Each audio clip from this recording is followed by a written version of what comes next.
Kanya-kanya namang mensahe ng pasasalamat ang mga nakasama ni Dolphy sa industriya ng showbiz para sa namayapang Comedy King. Ang kwento pa ni Susan Roses, si Dolphy raw ang nagturo sa kanya kung paano kumilos sa harap ng kamera. Narito ang report ni Victoria Tulad. Iba-iba man ang pinagmulan ng mga artista sa showbiz. Kagabi, nagbuklod-buklod sila para sa iisang adhikain, ang magpasalamat sa Comedy King. I'm very, very grateful. Thank you very much, Tito Dolphy, na napaunlakan mo ang isang kahilingan ko sa buhay na makasama ka. Katulad nung first shooting day namin sa Double Trouble, may dialogue si Panchito na limpak na salapi. Sabi niya, sabay-sabay tayo ha. Limpak na salapi. Yung mga little things na ganun, yun ang mga tinuro sa akin, mga little things na natatawa ang mga tao.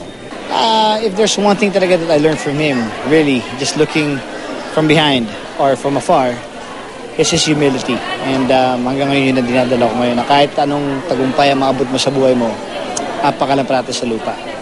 Si Susan Roses laking tuwa na naging katrabaho, kaibigan at mentor si Dolphy. Si Dolphy at saka si Panchito, sila ang nagturo sa akin kung paano kumilos sa harap ng kamera. Si Dolphy in particular, very kind, very helpful, supportive sa lahat ng mga baguhan. Matalik na kaibigan din daw ni Dolphy ang yumaong asawa ng aktres na si Fernando Poe Jr. kaya ganoon na lang sila kalapit. Dolphy, happy trip.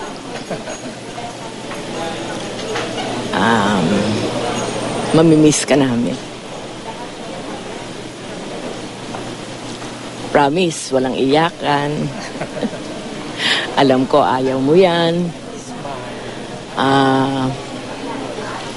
Hello na lang. Kirani. Maraming salamat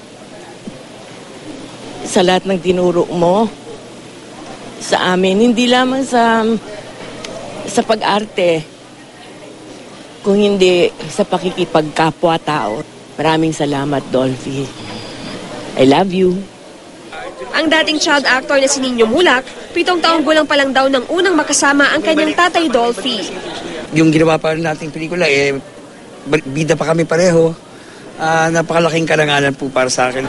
Gaya ng marami, malaking kalungkutan rin ang nararamdaman ni na Cesar Montano at ng mag-asawang Judy Ann Santos at Ryan Agoncillo. Ilang beses niya nang pina-experience sa akin na kahit hindi ako humihingi ng tulong sa kanya, pero alam niya na kailangan ko ng suporta, dumarating ang suporta niya sa akin. Grabe, napakabuting tao, napakabuting ama. Parang wala pa niya atang lumabas dito sa Heritage nang hindi namugto yung mata kasi ganun eh. Hindi mo naman talaga maiiwasan na hindi malungkot, 'di ba? May isang padero na nawala, so marapat lang na mabigay ng respeto. Mang Dolphy, maraming salamat po sa mga pagpapatawan nyo sa amin at pagpapakita nyo ng tunay na pagiging tao. Ang veteranang aktres na si Perla Bautista na matagal na kasama ni Pidol, hindi pa rin daw tanggap ang kanyang pagyao. Ako akala ko handa na ako eh. Pero yung blow, yung dating, wala na. Masakit. Sayang.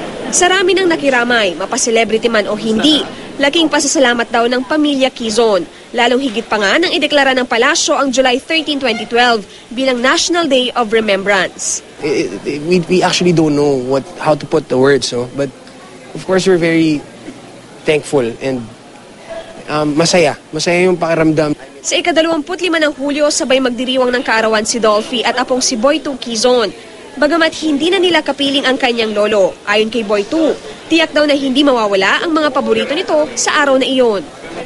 Ang lolo ko mahilig sa fireworks. So kung papayagan kami ng Heritage na magpa-fireworks sa birthday niya at birthday ko, normally we would all just eat. Talagang eat all you can.